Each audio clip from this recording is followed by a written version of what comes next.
Everybody thinks they know how to communicate. But the truth is that the majority of us walking on God's green earth don't actually know how to communicate properly.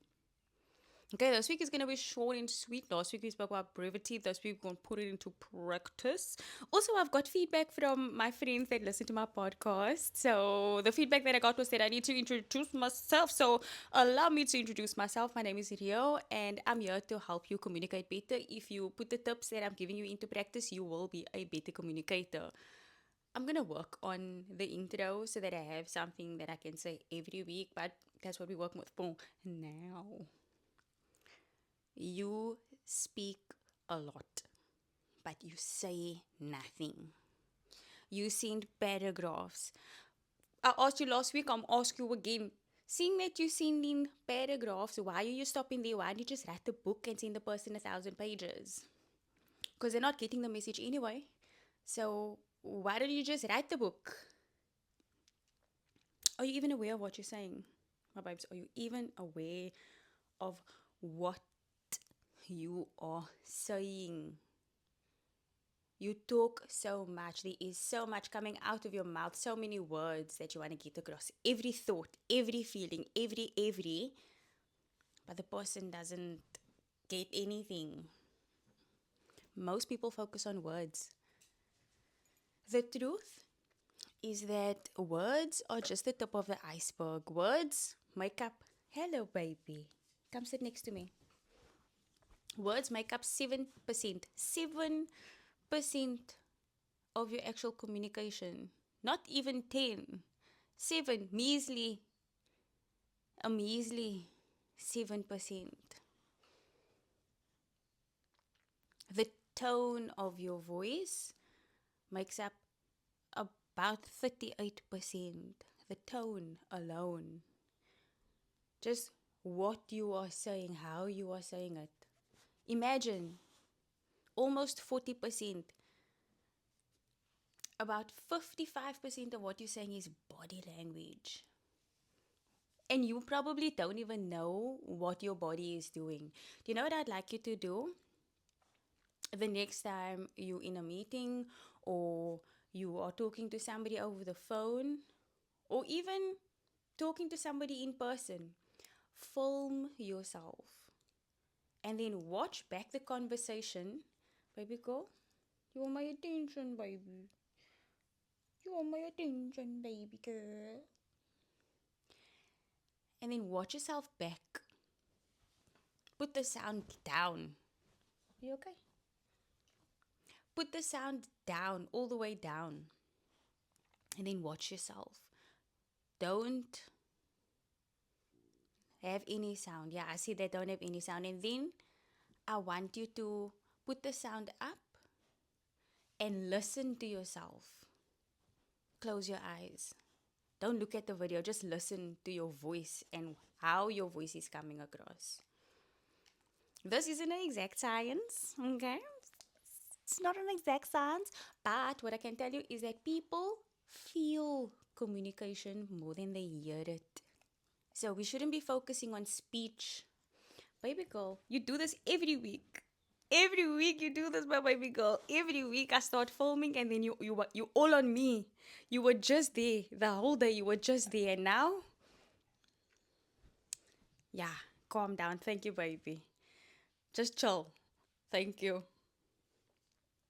Speaking alone is not communication. Communication is what is received, the message that is received. That's what communication is in a nutshell. If you're crashing out, first of all, you're doing too much.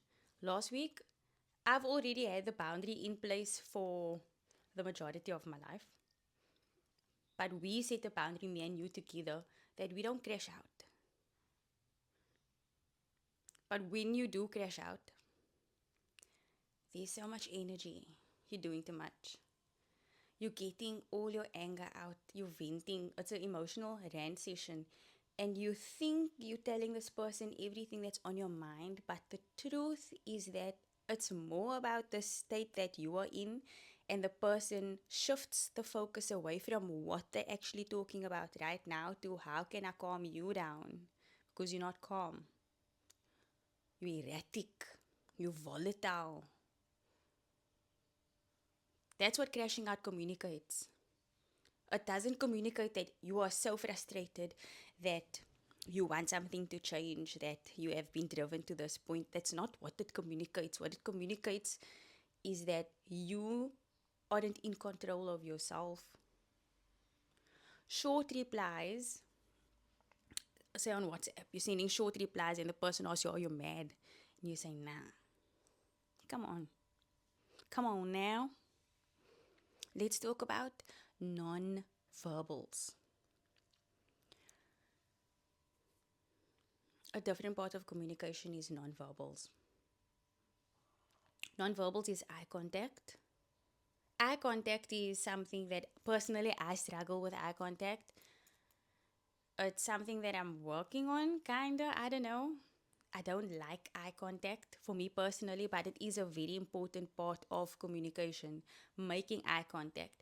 So, something that I've implemented is that I won't look at the person in the eyes while I'm speaking, but at the end of the sentence, I'll connect with them. When I'm finished with what I'm saying, I'll bring my eyes to meet the other person's eyes. That's what I do. Because I also feel like eye contact can be creepy. It's a bit intimate, it's very intimate. So you can try implementing that. Connect to the person towards the end of your sentence, or look at them, look away, look back at them while you're busy speaking. But it's also distracting for the other person because then they're like, where are you looking? What are you looking at? Who's that person?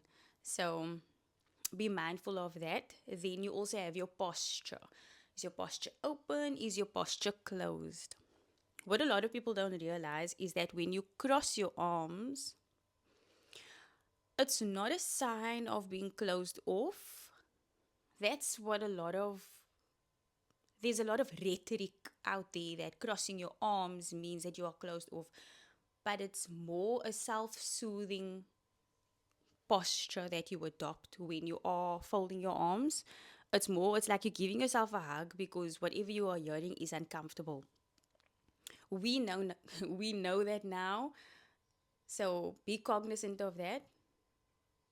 Other people won't necessarily know what we know because not everybody listens to my podcast. I'm still small. I think this is only episode 6. So bear that in mind. Are you relaxed? Are you leaning back? Are you leaning in? Are you taking up space? Are you taking up space? Oh, yatta, that was a mistake. This girl is gonna come to me now. Baby girl. Don't you wanna sit down, baby? Sit. Thank you, baby. Micro expressions. Micro expressions are what you do with your face. I'm gonna give you a few micro expressions to help you engage better when you are communicating. The first one that I'd like to speak to you about is thinking. So you can, if somebody's speaking to you, squint your eyes. I don't know if you just saw, just like squint your eyes a little bit. That's what people do when they're focusing on tiny details. So when somebody is speaking to you, just squint your eyes a little bit. That will communicate to the person, I am listening to you actively. You can also tilt your head to the side a little bit. Not too much. Don't be like a dog. Just like tilt your head to the side. It's like I'm perked up. I'm listening. I'm here to hear what you have to say. Okay. Then there are also some micro expressions that I'd like to demonstrate to you. So don't do this one. It's like a half smile only on one side of your face. Like, don't do it because a lot of people think it means boredom, but it actually communicates contempt. So stay away from that one. And then surprise, like a gravity defying expression, micro expression is like just lift your eyebrows up a little bit. If you really want to show the person, like, I'm really interested, just like, just a little bit. Don't do too much. Okay. So now you know that. Now you know that. Another part of communication is sub communication. What you are not saying. It's the message behind the message. Dun dun dun. For example, do whatever you want to do. Somebody asks you something, your girlfriend, your boyfriend, whatever, and you say, just do whatever you want to do. You're in trouble. You're in trouble. Okay? So work on your sub communication. Try to have your sub communication be exactly what you are overtly communicating. I don't use sub communication a lot. Sometimes I do, most of the time I don't. What I say is exactly what I mean, and that's the story. But yeah, be very mindful that what you were saying could be interpreted in a different way. You can say, I don't care. But then actually, you care very much. You care very much. Let's zoom into the voice. What is your voice? Your voice is an instrument. So if your voice is an instrument, then why aren't you playing your voice like an instrument? Why are you using your voice? You use your voice like a tool. Your voice is an instrument. You can sing with your voice. Okay, you need to learn the range of your voice. You need to learn the range. Over time, as adults, it's been drilled out of us how to know the full range of our voice. It's been taken away through life. Life has taken it away from us. But you need to understand that when you are speaking, you are playing a song for somebody, whether you realize it or not. You have tone, you have volume, there's pace, strength. Okay? The tone of your voice. Is it warm? Is it sharp? You can say the same thing and it can have different meanings.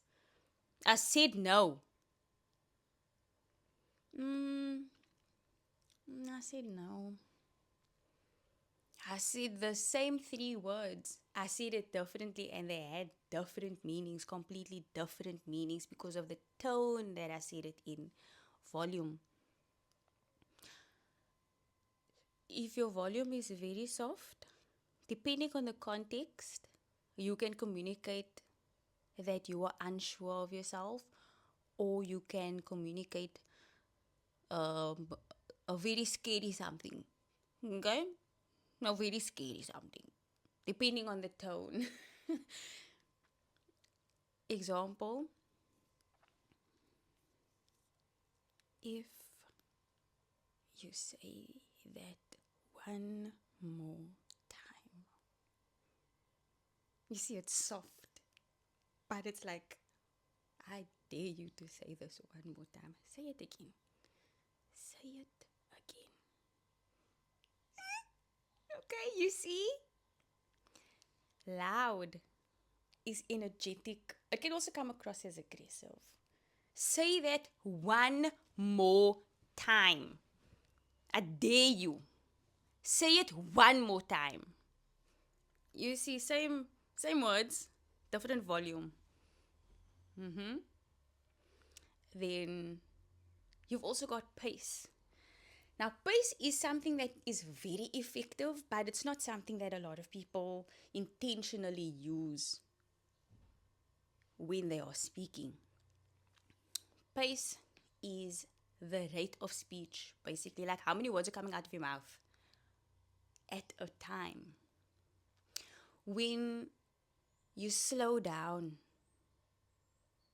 you are highlighting that part of the sentence. Like, remember when you were at school and you used to highlight in your notebook, in your textbook?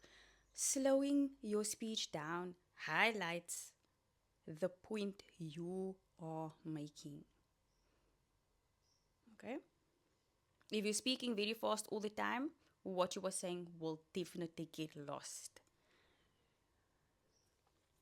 Again, if you say things slowly, it can come across as grounded. You are emphasizing the point that you want this person to understand, but it can also be very scary, depending on how you use it. It can come across as scary. What did Liam Neeson say? I will find you. Over my life, I have acquired a what? Did he say specific? What did he say? A very specific set of skills. I will find you. Okay. Scary stuff. And then for the last point of the instrument of the voice, we have the strength of the voice. Now, part of this is an upward inflection at the end of the sentence. That's part of the strength of your voice. What you'd want to do, ideally, is go down at the end. You don't want to have an upward inflection at the end of your sentence. You want to go down. Down means I am certain of what I'm saying. What I'm saying has weight. Things that have weight go down.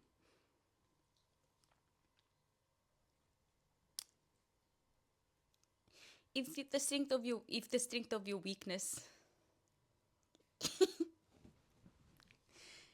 you will communicate that you are seeking approval.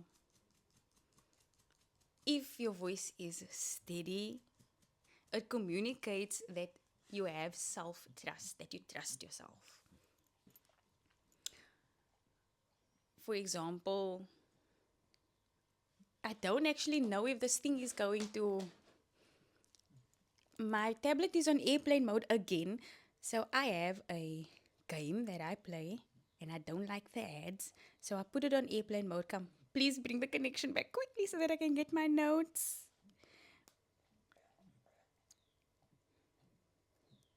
Quickly. Still downloading. There's a certain something that I wanted to... come on now. Oh, come on now. Shimon. Technical difficulties. Don't know. I don't know if it's gonna download, eh? I don't know. Also, I don't know if you can hear what this girl is going overtime. I'm giving up on this. Connection is not coming back. I mean, it's connected, but my notes aren't coming from the cloud. I thought it would be a little bit faster. Anyway,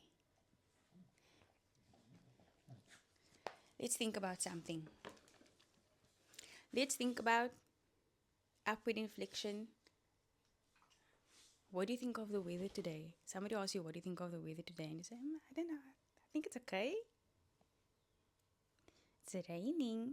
I think it's fine. You're asking the question. Questions go up at the end. Questions are like, are you agreeing with what I'm saying right now? Do you believe me? For example, if somebody asks me what's my name, and I say, my name is Rio, I'm asking the question, is my name Rio? But if I say my name is Rio, I'm stating a fact. It's a sentence. It's going down at the end. Okay. So that is how I want you to start communicating. Be mindful of, are you having that upward inflection? Start going down at the end. All right? Play your voice properly. It's time for you to start playing your voice properly. You have been practicing this instrument for as long as you've been on this earth. And it's time for you to start playing your voice properly. Because when you do, you will communicate confidence. And now for the most important part. The most important part is the other person. How did you think that was coming? The most important part of communication is the other person. That's why I titled this Read the Room or Be the Problem.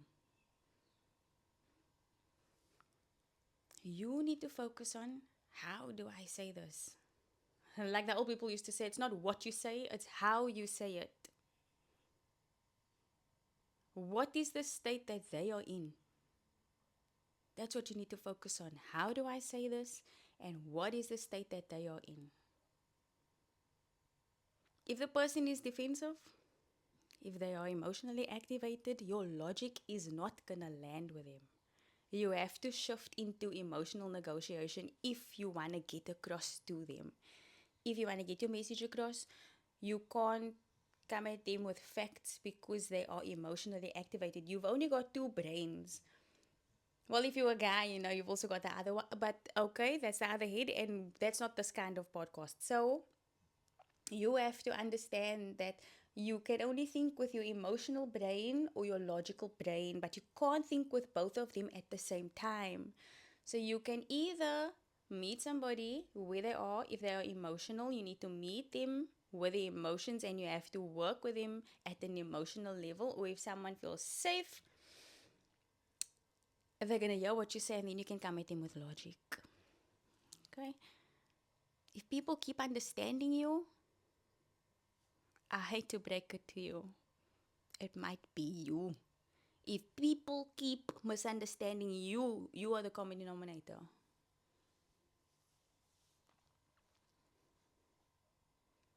It's because you're not speaking the same language. If I come to you in a different language and I start telling you in a language, that's her language, this is her language, that is her language. All you know is there's something about my knee. There's something about my knee, but you don't know what it is about my knee because I'm not speaking the same language as you. I'm not telling you I knocked my knee against the corner of a table and I think I need to go to the doctor. I'm crashing out, I'm freaking out, I'm speaking in a whole other language that you don't understand. So you can't give me what I need because we aren't speaking the same language. Okay, you need to learn to speak the language of everybody around you.